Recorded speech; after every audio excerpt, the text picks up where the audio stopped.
Sallallahu Alaihi Wasallam.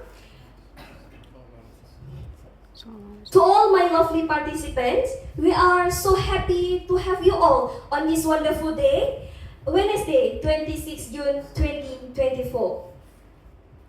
My name is Nurul Rahmah Desilia, and I am honored to serve as both as moderator and master of ceremony for today's event. For your information, today's agenda is hosted by Graduate School of Universitas Syekh Kuala, and we are so happy to have a great speaker between us, Professor Daisuke. Yeah. Safat Daisuke Hojuk, Skoso Iruzu Sumashita. Welcome, Professor. Okay, so today, Professor Daisuke will bring the discussion between us about trend in disaster risk reduction investment.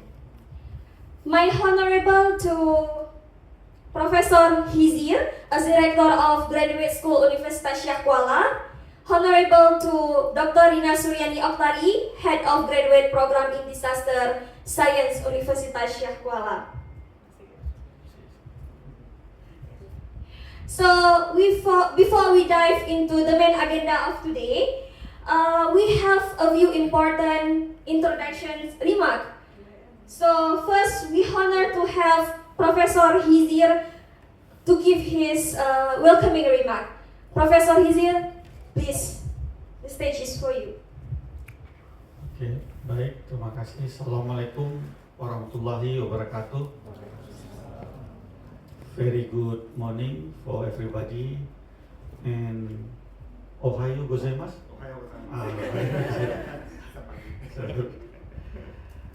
Thank you very much for the visiting lecturers for today's agenda. Our Honorable Professor Daisuke Sasaki from Tohoku University, Sendai, Japan. You already visit Banda Aceh many times, maybe 7 or 8 times already. Yeah. Welcome back to Banda Aceh, Professor Daisuke Sasaki, and also our Honorable Bu Okta. Yeah, she is now already the Vice Dean 3, the third Vice Dean of Faculty of Medicine, but still also help us at our graduate school as Head of Disaster Science Master Program. Thank you very much for you organizing these visiting lectures today, and all of our students and guests who attend these visiting lectures today. As already mentioned by the MC, that today Professor Daisuke Sasaki will give lectures to all of us with the theme recent trends in disaster risk reduction investment. I hope that with these lectures today we will have more insight regarding the disaster risk investment. As we already know, this year we will commemorate 20 years of the tsunami that happened to us in Banda Aceh and Aceh in general, and also in Indonesia and some other country in ASEAN, and also still in Africa. Some of the country in Africa affected by tsunami in 2004, and there is still lack of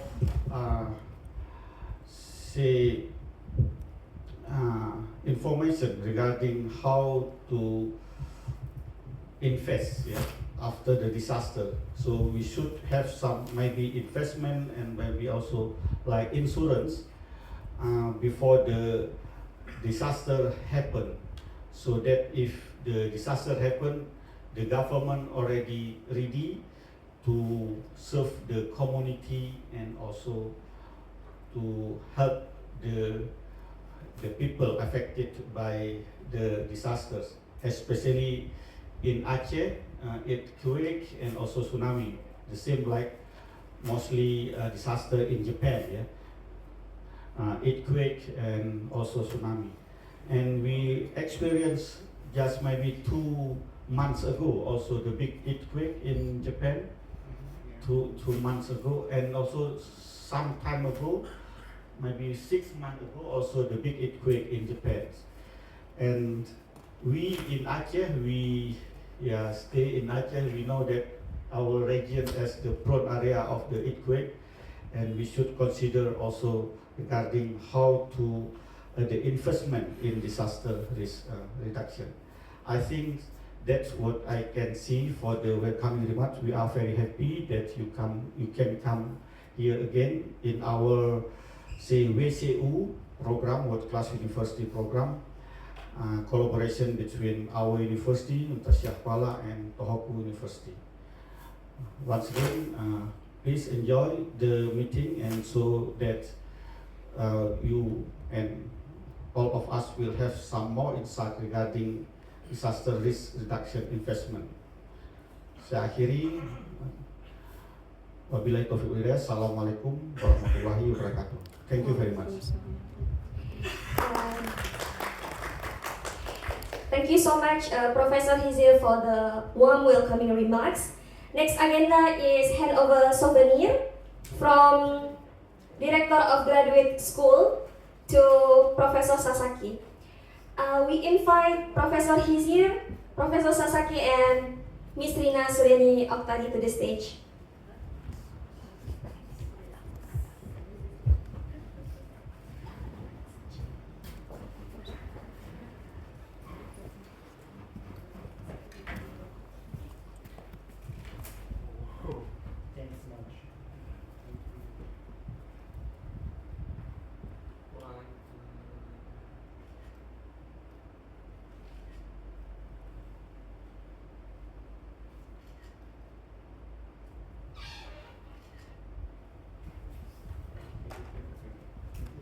Okay, the next agenda is photo sessions. We invite all the participants to the stage to take photo together. To the stage.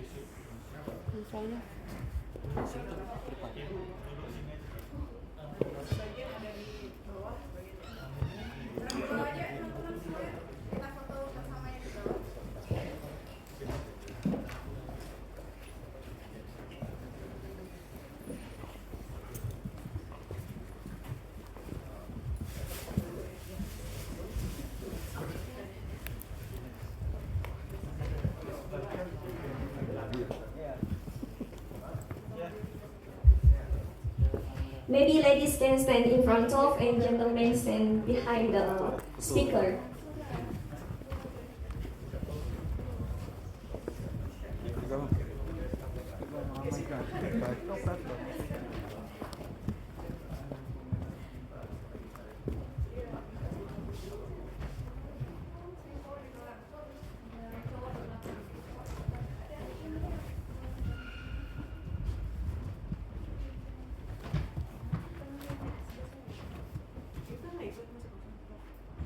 Satu di sini perempuan. Laki-laki belakang sedikit ke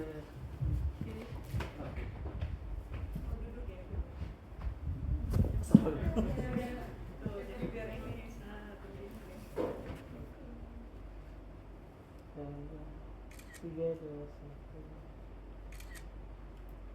Oke. Gaya bebas ini. Stop. 3, 2, 1. Oke. Yes.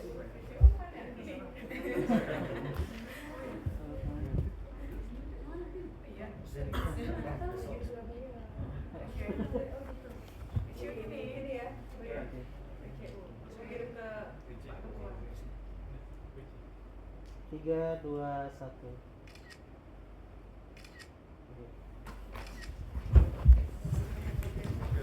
Thank you for all the participants.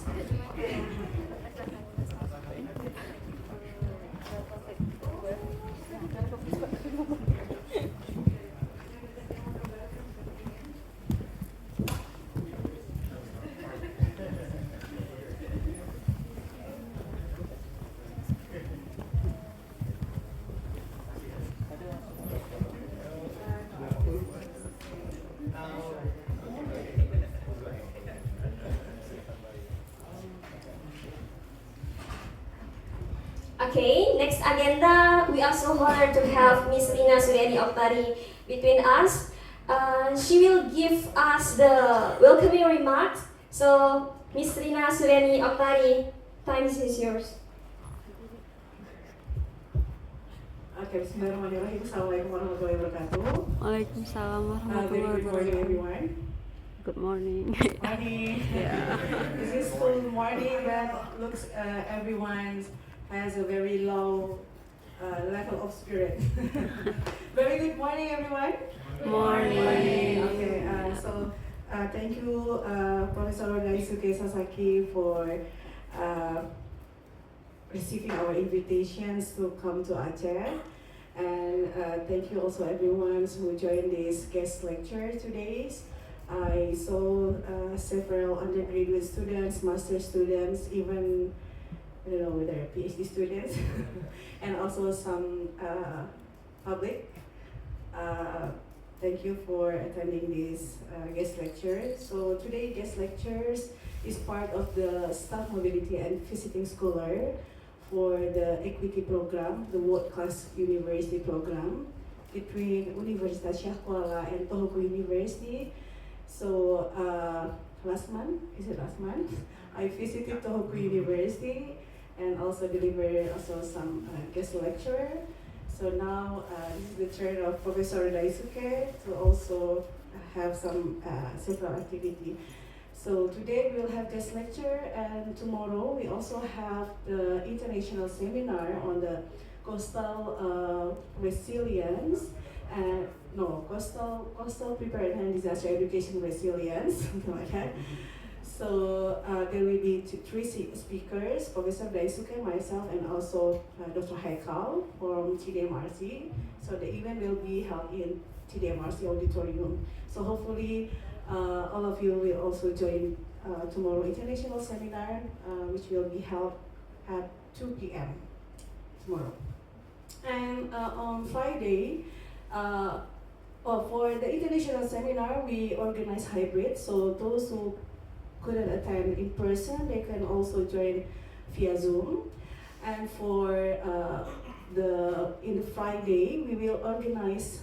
This is very limited seat for the workshops on publication. So there will be like some tips how to publish in reputable international journal.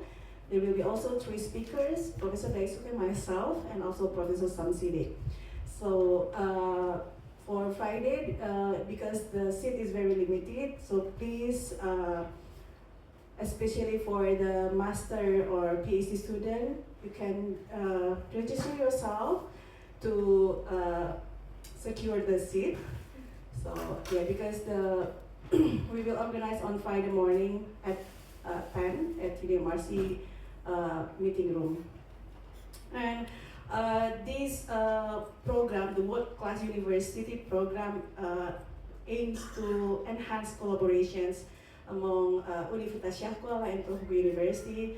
Previously, we have our collaborations in joint research, and then also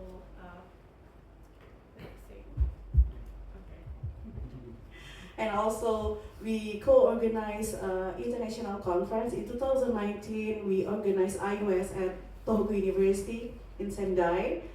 So most of us from Universitas Syah Kuala also attended this conference. And this year, because we will also commemorate the 20 years Indian Ocean tsunami, we will hold the iOS here in Banaja. So we also invite those who want to present your research, especially for students, as your requirement to graduate. The abstract deadline is, I think, in mid-July. It's already been extended twice, so don't miss this change. And yeah, hopefully these collaborations between Universitas Syah Kuala and Tohoku University can be strengthened in the next future, and especially because we also have joint supervisions. Our graduate students, Yolanda, will also continue to the PhD program through the PMDSU program, and Professor Daisuke will be also one of the supervisors. So yeah, this kind of collaborations hopefully can be continue and to make the collaborations strengthen.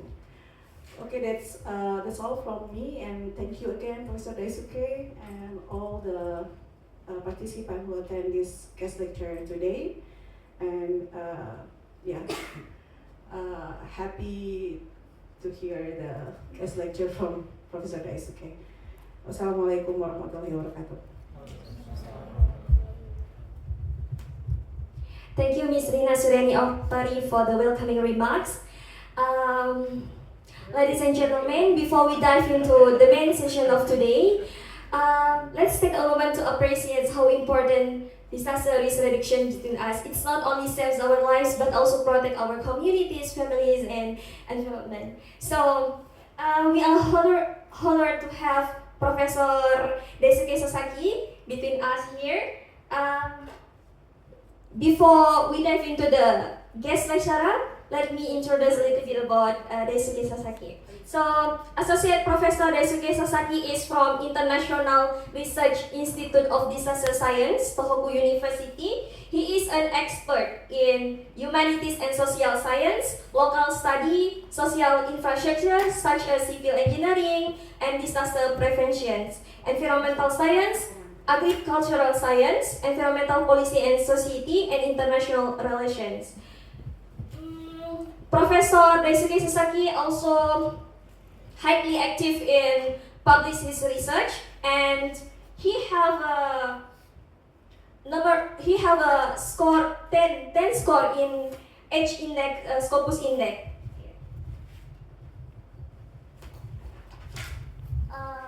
His latest study is about. Recently, he posed a latest study about family and community obligation motivation people to immigrate, a case study from Republic of Marshall Islands.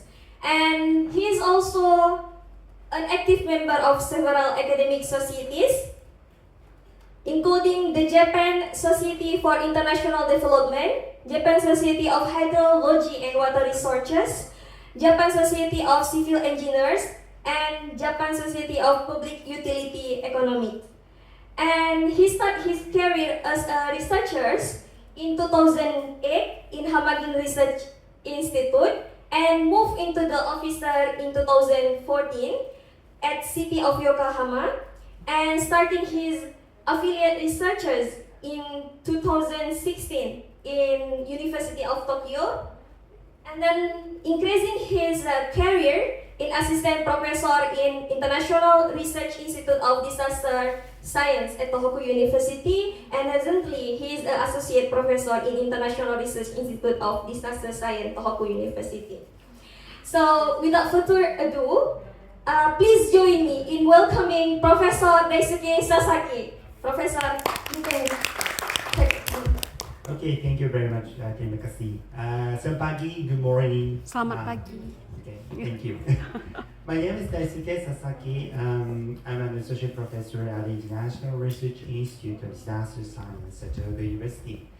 Today, I'd like to talk about the recent trends in disaster risk reduction investments. Okay, this is what I'd like to talk to you about today. To begin with, I will briefly explain the background of the need for disaster risk reduction investments. Next, I'd like to touch on the scale of disaster risk reduction investments to give you a sense of the scale. Then, I'd like to talk about the core issues to be resolved that we have identified in our research. Data definition and accurate estimation, and harmonization in the disaster management cycle, and the justification of DR investments, and innovative approaches. So finally, I'll conclude the lecture. So let's start with the introduction section. So first, I'd like to explain the international agenda for disaster risk reduction investments and climate change adaptation investments. The Center Framework for Disaster Risk Reduction 2015 to 2030 adopted the third UN World Conference on Disaster Risk Reduction held in Sendai, Miyagi Prefecture, in March 2015, identified 4 priorities for actions, as shown at the bottom of this slide. One of them is priority 3, which means investing in disaster risk reduction for resilience. It is essential for the public and private sectors to invest in disaster risk reduction through structural and non-structural measures, which means the hard and soft measures. They are cost-effective and beneficial in saving lives, reducing losses, and achieving effective recovery and reconstruction. In response to priority 3, JICA, Japan International Cooperation Agency, has set proactive investment in disaster risk reduction for sustainable development as one of its strategic objectives. This aims to mitigate and minimize damage when disasters occur by promoting proactive investment in disaster risk reduction through an appropriate combination of structural and non-structural measures that address diverse and potential disaster risk factors. The outcomes of the Third UN World Conference on Disaster Risk Reduction were reflected in the 2030 Agenda for Sustainable Development, so-called SDGs, adopted in September of the same year, 2015. And the perspective of disaster risk reduction is included in several goals of the SDGs. Goal 1, end poverty in all its forms everywhere. The target 1.5, which stated by 2030, build the resilience of the poor and those in vulnerable situations and reduce their exposure and vulnerability to climate-related extreme events and other economic, social, and environmental shocks and disasters. Goal 11, make cities and human settlements inclusive, safe, resilient, and sustainable. Target 11.5 states by 2030 significantly reduce the number of deaths and the number of people affected and sustainably decrease the direct economic losses relative to global gross domestic product (GDP) caused by disasters, including water-related disasters, with a focus on protecting the poor and people in vulnerable situations. And also target 11.B, which states by 2020, substantially increase the number of cities and human settlements, adopting and implementing integrated policies and plans towards inclusion, resource efficiency, mitigation, and adaptation to climate change, resilience to disasters, and develop and implement in line with the Center Framework for Disaster Risk Reduction 2015 to 2030, holistic disaster risk management at all levels. And also goal 13, goal 13, which means climate action. Take urgent climate action to combat climate change and its impacts. The target 13.1 states that strengthen the resilience and adaptive capacity to climate-related hazards and natural disasters in all countries. Thus, the Center Framework for Disaster Risk Reduction and the SDGs are interrelated, and the importance of disaster risk reduction can be captured in the context of the SDGs as well. And the Paris Agreement. The Paris Agreement is a legally binding international treaty on climate change. It was adopted at COP21 in Paris in December 2015.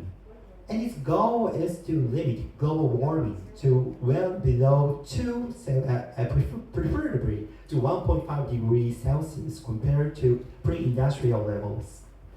Article 2.1c states making finance flows consistent with the pathway towards low greenhouse gas emissions and climate resilient development.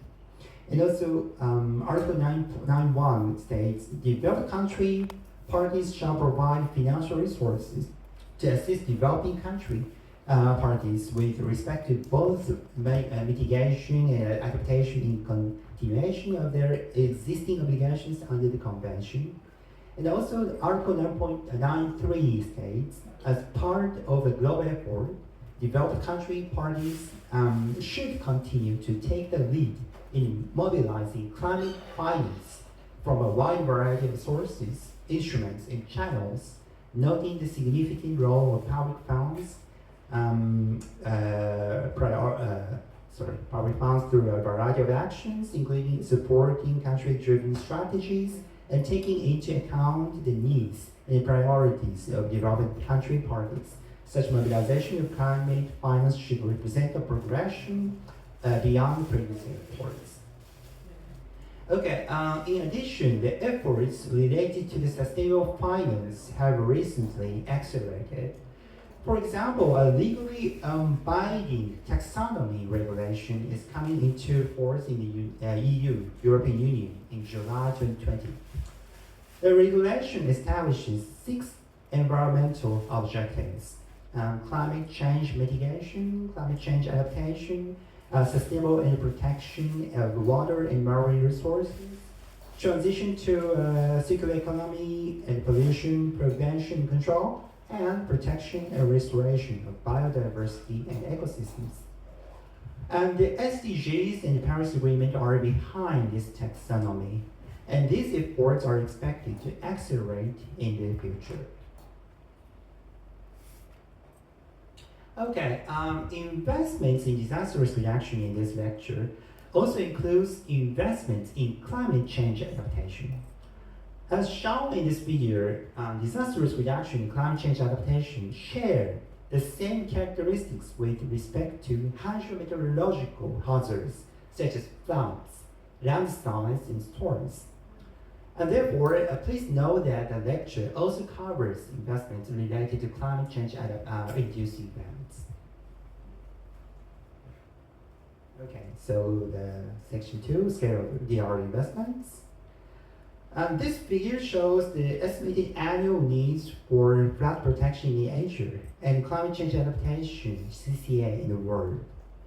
Dark colored circles indicate lower estimates, and light circles indicate higher estimates. The numbers are billions of US dollars, and when you look at the upper side, you will see that by 2030, it is projected that approximately $100 billion will need to be invested annually in flood protection in developing Asia. This is about 3 times of the size of the 2015 figure, about $34 billion. Also, when you look at the lower side, you will see the climate change adaptation will also require investment of $100 billion US dollars or more annually by 2030. However, please be noted that there may be double counting in flood protection and climate change adaptation. Okay. And this figure also shows the finance to disaster risk reduction, humanitarian assistance in climate change adaptation. Numbers are also billions of US dollars. Dark color circles in disaster risk reduction indicate ex-ante amounts in disaster risk reduction. A dark circle in climate change adaptation indicates Organizations for Economic Cooperation and Development, OECD estimate, and the light color indicates Climate Policy Initiative, CPI estimate. As you can see, the ex-ante amount of disaster risk reduction in 2020 was just 0.6 billion US dollars, while the total amount of DRR was about 13 US billion dollars. Also, finance to climate change adaptation is much lower than the estimated annual needs mentioned in the previous slide. Thus, the current situation is that funding for disaster risk reduction and climate change adaptation is not sufficient at all, and there is a large funding gap. Okay. And this slide shows the conceptual figure of issues to be resolved relevant to disaster risk reduction investments. The first one is data definition and accurate estimation. The second one is harmonization in the disaster management cycle. And the third one is justification of the disaster risk reduction investments. And the fourth one, last one, is innovative approaches. In the following slides, I briefly explain each of these issues. Okay. First, I would like to explain the first issue, that is the data definition and the accurate estimation. The Center Framework for Disaster Risk Reduction outlines 7 global targets to be achieved by 2030. The target A, reduce global disaster mortality. Target B, reduce the number of affected people globally. Target C, reduce indirect economic loss in relation to GDP.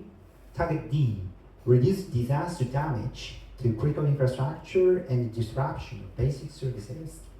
Target E, increase the number of countries with national and local disaster risk reduction strategies. Target F, sustainability, enhance international cooperation to developing countries. Target G, increase the availability of and access to multi-hazard early warning systems. Each of these global targets is to be monitored through the quantitative assessments based on disaster loss statistics and other data. There raises the issue of the data definition. And that is to say, if the statistical data were collected in different ways in different countries, when indicators related to the global targets are calculated in each country, comparability could not be ensured. Thus, it is extremely important to unify the definition of statistical data. Next, I introduce the real marker, which has been used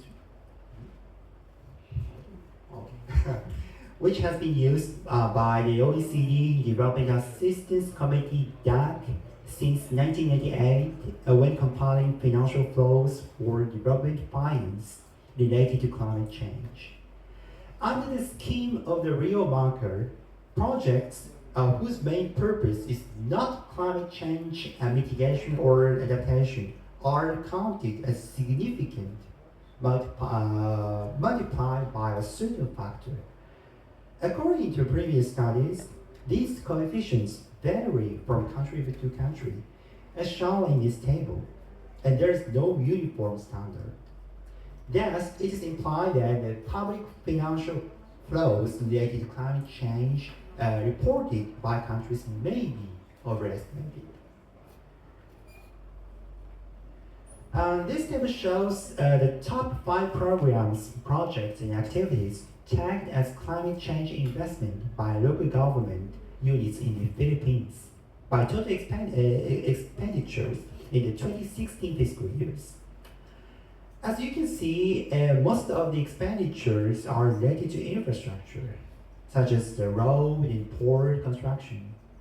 It is assumed that if the project includes some effort related to climate change adaptation, all costs related to the project are recorded as climate change expenditure. Thus, if the definition of statistical data or an estimation methods of the account of disaster risk reduction investments are not standardized, we cannot conduct accurate analysis at all. Then it also makes it difficult to understand the current situation as it is and conduct evidence-based policy making. Okay, under these circumstances, the United Nations Office for Disaster Risk Reduction, so-called UNDR, provides the Center Framework online monitoring tool, which is effective for grasping the whole picture of the achievement regarding the Center Framework. However, as shown in this figure, many countries have not yet started country reporting. As of the end of the 2022, about 100 countries have not started country reporting yet. This implies that access to statistical data is difficult in the first place, to say nothing of the definition of statistical data. It is assumed that there are some reasons for countries' reluctance to take this step, and one of the main reasons is the lack of incentives. That is, countries do not go to the trouble of preparing and reporting statistical data at great cost because there seems no clear benefit to be gained for them. This is related to the justification of DR investments discussed later.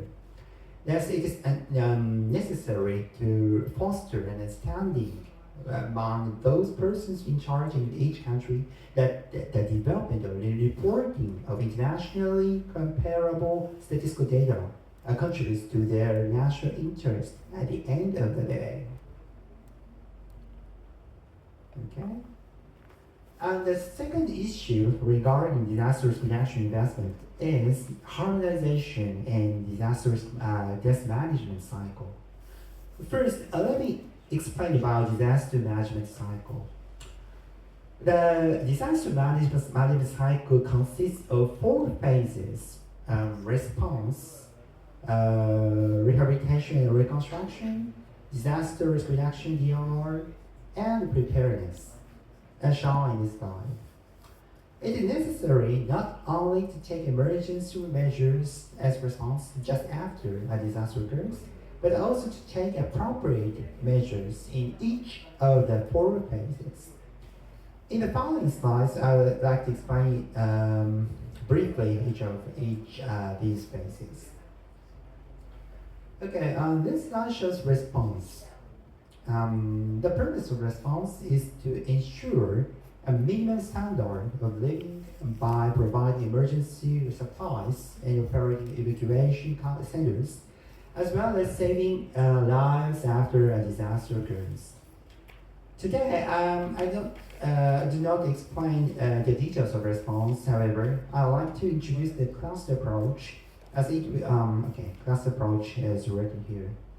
The cluster approach is an approach to humanitarian relief activities in which UN humanitarian agencies do not work individually, but rather designate the lead agency for each cluster, such as water and health and logistics, and build partnerships among humanitarian agencies centered on the lead agency to enhance the effectiveness of relief activities while addressing gaps in assistance on the ground. As shown in the figure on the right-hand side, there are 11 clusters, each with their designated lead agency. One of the clusters is early recovery, which is beneficial for effective transition to the rehabilitation and reconstruction phase. Okay, so next phase is rehabilitation and reconstruction. In the rehabilitation and reconstruction phase, in addition to restoration measures to the same functionality as before the disaster, reconstruction measures will be implemented to improve safety and living conditions compared to pre-disaster conditions. Here, I'd like to introduce the concept of Build Back Better. Build Back Better is a concept of reducing potential risks in building more resilient communities during the rehabilitation and reconstruction phase of disaster. It is positioned as one of the priorities for action of the same framework, which means priority 4. Yep. In the construction from Typhoon Haiyan in 2013, the Japanese government supported the Philippine government in developing land use plans and other measures to improve disaster resilience. Build Back Better is an important concept because it contributes to reducing potential disaster risks and improving local resilience to disasters, just as ex-ante disaster risk reduction investments. This slide shows the disaster risk reduction, DRR, and preparedness. DRR is to reduce disaster risks through implementing various structural measures such as seismic retrofitting. Preparedness is to minimize the occurrence of damage by conducting evacuation drills and providing hazard maps to residents in advance. According to the JICA report published in 2017, DR investment is more efficient than the cost associated with post-disaster efforts, thus leading to sustainable economic growth, shown here. This concept is reflected in Priority 3 of the Sendai Framework, which states investing in disaster risk reduction for resilience. It is also incorporated into the SDGs, as I already mentioned in this lecture. Thus, the importance of DR investments is strongly recognized in the international arena. Okay, this figure shows the flow of official developing assistance, ODA, for DRR, extracted from the figure on the previous slide. The annual ODA from 1981 to 2010 was about $5 billion. However, from 2011 to 2020, it has more than doubled to over $13 billion per year. This is due to the significant increase in the response and rehabilitation portion from $43 billion to $12.8 billion, while XNT DR investment has decreased from the $680 million to $550 million, shown in this figure. In other words, investing in disaster risk reduction for resilience, Priority 3 of the Sendai Framework, has not been fully implemented, unfortunately, in ODA. Okay.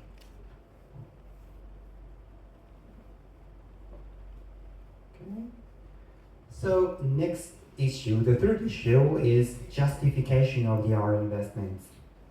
There is some previous studies on this issue, as one of them is the triple dividend of resilience proposed by the Overseas Development Institute, ODI, and the World Bank, as shown in this slide.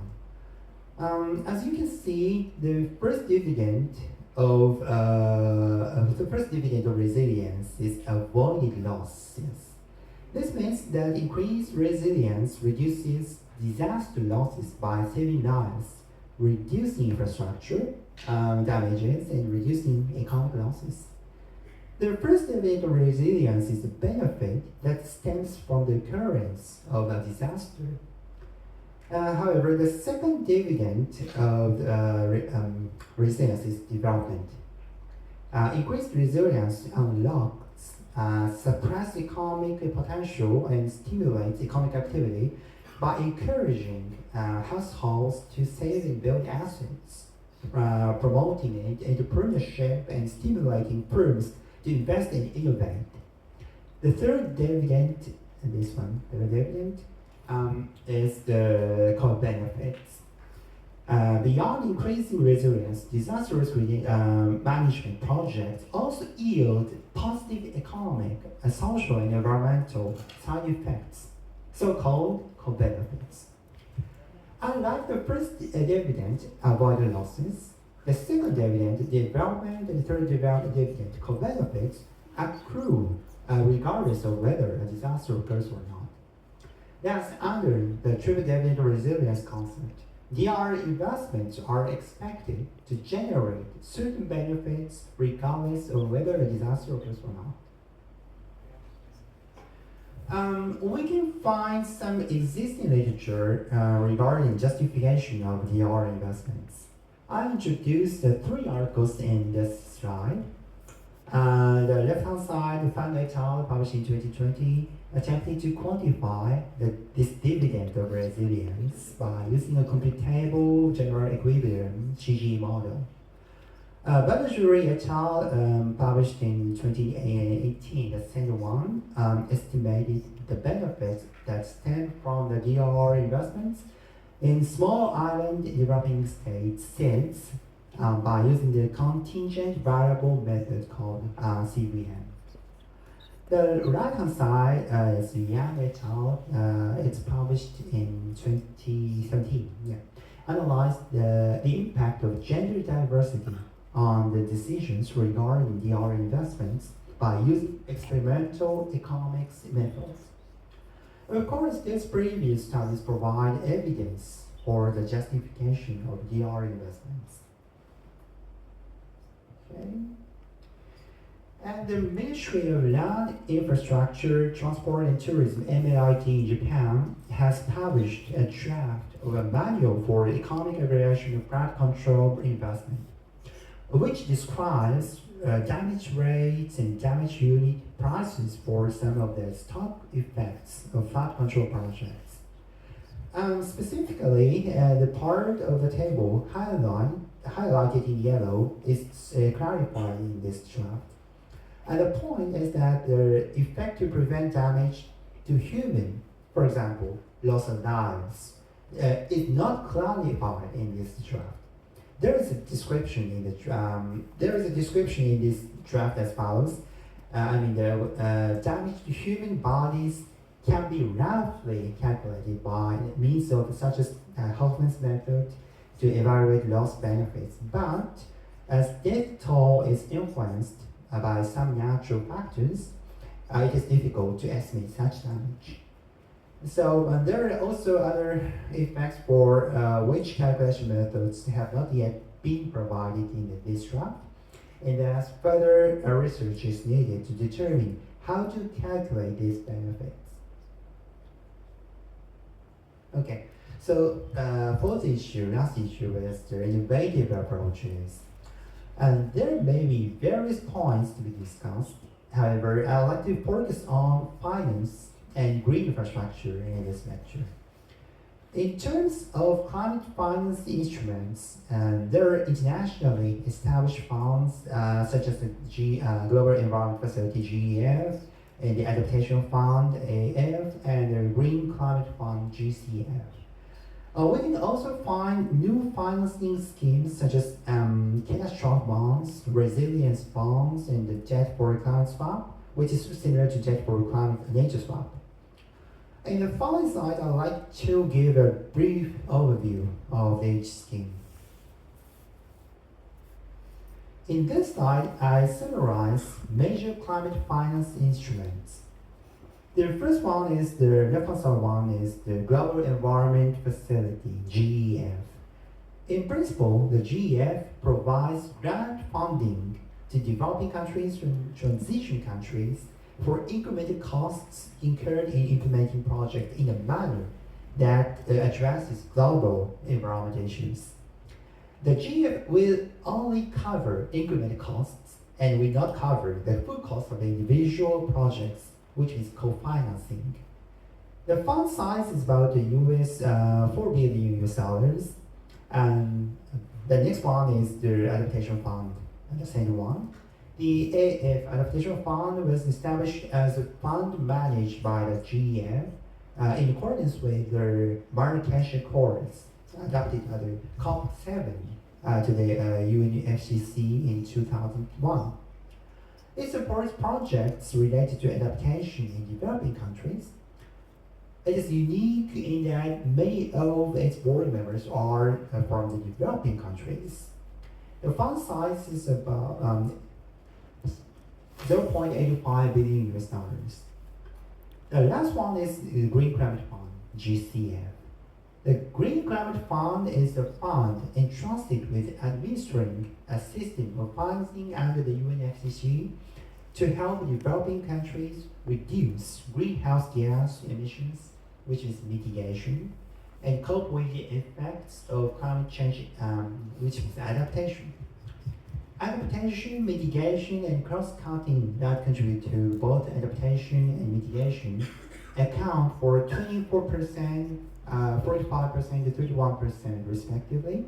Adaptation for the 24, mitigation 45, cross-cutting 31% of the total 190 adopted by the board as of January 2022. This fund size is approximately $10.3 billion, including $1.5 billion from Japan. Okay, so next I introduce catastrophe bonds called cat bonds as an example of new financing schemes. In November 2019, the World Bank issued a total of 225 billion US dollars in cat bonds, securitizing catastrophic risks, earthquakes, and tropical cyclones in the Philippines. Of the 225 US million dollars, $75 million is for the earthquake tranche, and the 150 million US dollars is for the tropical cyclone tranche.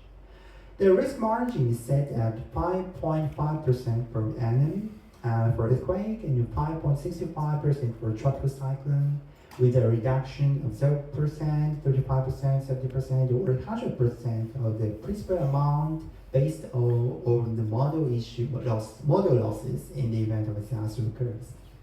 The World Bank explained that this was the first cat bond issue for Asian countries and will enable authorities to respond quickly in the event of a disaster by transferring the risk of natural disasters to the capital markets.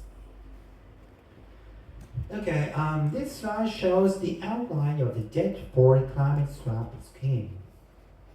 Under the debt for climate swap scheme, a creditor nation partly forgives sovereign debt, then the debt nation contributes funds to an escrow or a transparent fund which finances climate projects domestically instead of continuing to make external debt payments. The debt for climate swap scheme has already been introduced in some regions, especially in small island developing states in the Asia Pacific, where climate change adaptation is a pressing issue. The implementation of this debt for climate swap scheme is strongly expected. Okay, so what are the challenges in finance? First, the amount for adaptation is less than that for mitigation. And that gap is so large. From the perspective of promoting DRA investment, it is desirable to strengthen investment for adaptation. Next, there are almost no comprehensive and unified standards, including data definition and accurate estimation for evaluating adaptation efforts, which poses difficulties when introducing private funds. Greenwashing, which is an attempt to raise funds by falsely claiming to be climate friendly, has also become a problem. Thus, if comprehensive and unified standards were developed and adaptation efforts could be easily evaluated, financing for climate change adaptation and disaster risk would progress at an accelerated pace. Finally, I'd like to introduce the case of green infrastructure in Japan as an innovative approach. The river restoration project in the Kamisaigo River in Fukuoka City, western part of Japan, Fukuoka Prefecture, is considered a good practice of green infrastructure in Japan. The photo on the left-hand side shows the Kamisaigo River before the restoration, and the photo on the right-hand side shows the river after the restoration. The river has been widened after the restoration in 2015, and access to the waterfront has been improved, and there's a significant increase in the number of the people using the river recreationally. The river has also become a rich natural environment with a number of fish species tripping after the river restoration.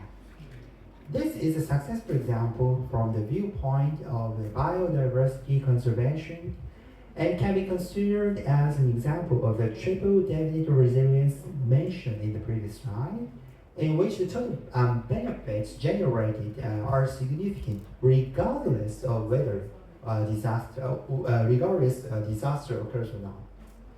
Thus, green infrastructure could be one of the innovative approaches to disaster risk reduction investments.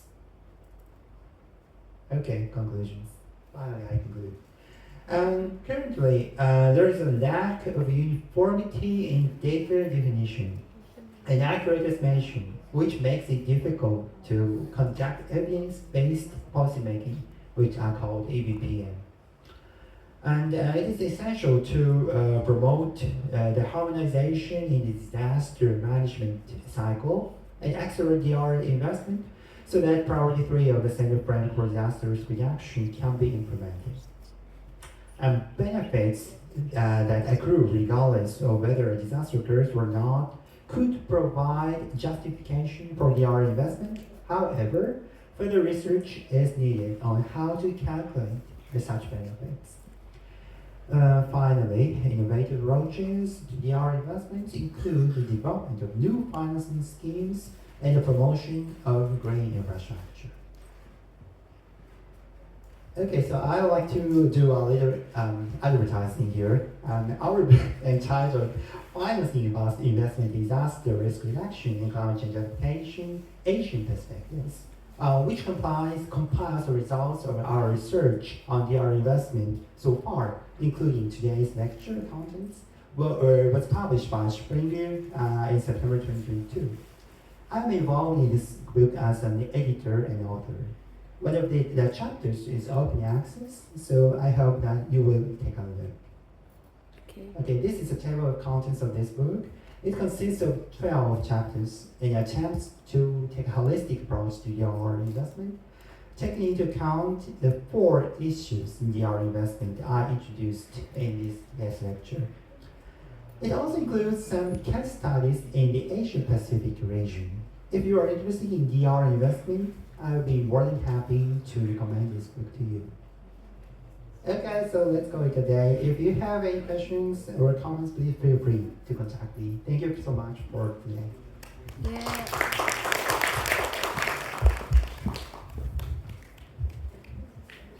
Okay, thank you so much, Professor Daisuke, for the insightful speech. You have explained us about the connection between Sustainable Development Goals to the disaster risk reduction investment. And in case that we want to improve our ability in resilience and disaster risk reductions, we have to improve the sustainable. And we also explained about the many approach such as finance and etc. So maybe we can open the Q&A sessions. So for the participants who want to deliver questions, you can deliver the questions to Professor Daisuke. Anyone who want to give questions?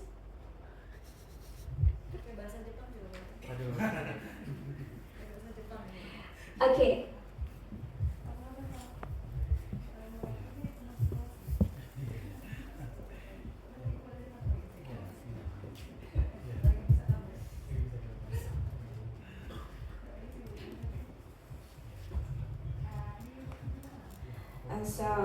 Thank you very much for the opportunity. My name is Zahrina. I'm one of the researcher at TDMRC. Actually, now I'm doing research about local indigenous knowledge relating to impact of climate change to coastal community livelihood. We will do mapping of the local knowledge, how they adapt to the climate change and how the climate change changes their habit or the way their fishery work and so on. So my question is, do you think that the local indigenous knowledge can be one of the DRR investment? Also, can you give some suggestion to our research? Thank you very much.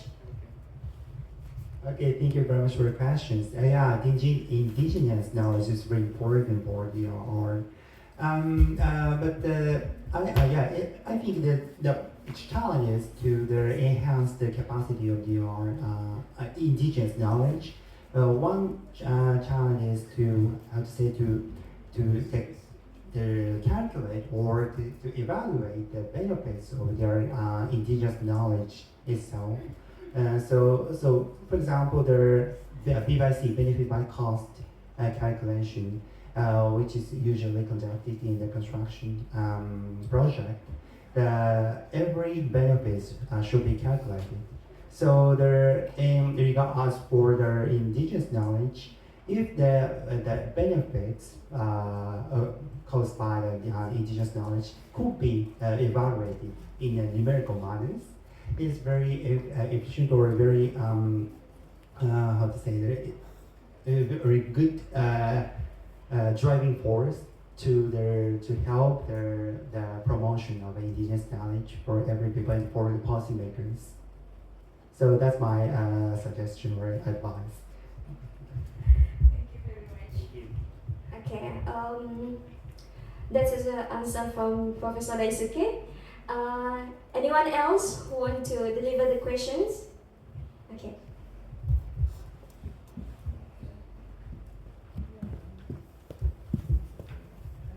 Cek. Thank you very much. Assalamualaikum warahmatullahi wabarakatuh. Ohayo gozaimasu. You speak very clear, very fluently. Okay. Thank you. My name is Muhammad Miftah, and I'm from International Coaching Program from undergraduate student in University Syekh Kuala, and I'm from Pastana TDMRC organization. And then it's very interesting topic because it's common for us to hear disaster risk reduction, but it's in common when we combine with the investment things. And I was taking a subject and discuss about risk reduction, risk management, investment. But in public sector, risk management investment is only for the internal things. Maybe it's like internal reduction. It's not for the environment. That's why when I saw the beneficial on your slide, it's hard to tell it beneficial for private sector because it's not tangible or it's not countable enough. When you have to turn the risk reduction, because in common the corporate will give funding for the environment things is based on cost or like TSR cost. It's not like for investment, because for when we change that perspective, we have to guarantee with return, because the investment will guarantee with the return. How can you change the perspective of public sector, change from the cost of TSR, there is no return on the cost, into the investment that they need the return and tangible and countable beneficial for private sector. We talk about private sector only. Thank you, sir. Okay, thank you very much for your very important questions. I'd like to raise 2 points as in my answer. So one point is the BCP, Business Continuity Plan. So every corporation should make a plan of BCP, and so in the context of BCP, the DRR is very important for the corporate sustainability. So the private sector should think of the DRR investment as a BCP plan of the company. And another point is to the ESG investments. So at this moment, the ESG investment, the investors are very keen to do such a kind of investment for the private sector. So that in line with the ESG is the environment, social and governance investment, the DR is very fit within that scope of the ESG investment. So that's my answer. Thank you. Okay, thank you, Professor Daisuke, for the answer. So I think our participants have a lot of questions in their mind, but we have such a limited time. So thank you so much, Professor Daisuke Sasaki, for the guest lecture, for the explanations and everything. And thank you so much for all the participants. Me, Nurul Rahma Desilia. Assalamualaikum warahmatullahi wabarakatuh. Waalaikumsalam warahmatullahi wabarakatuh. Thank you so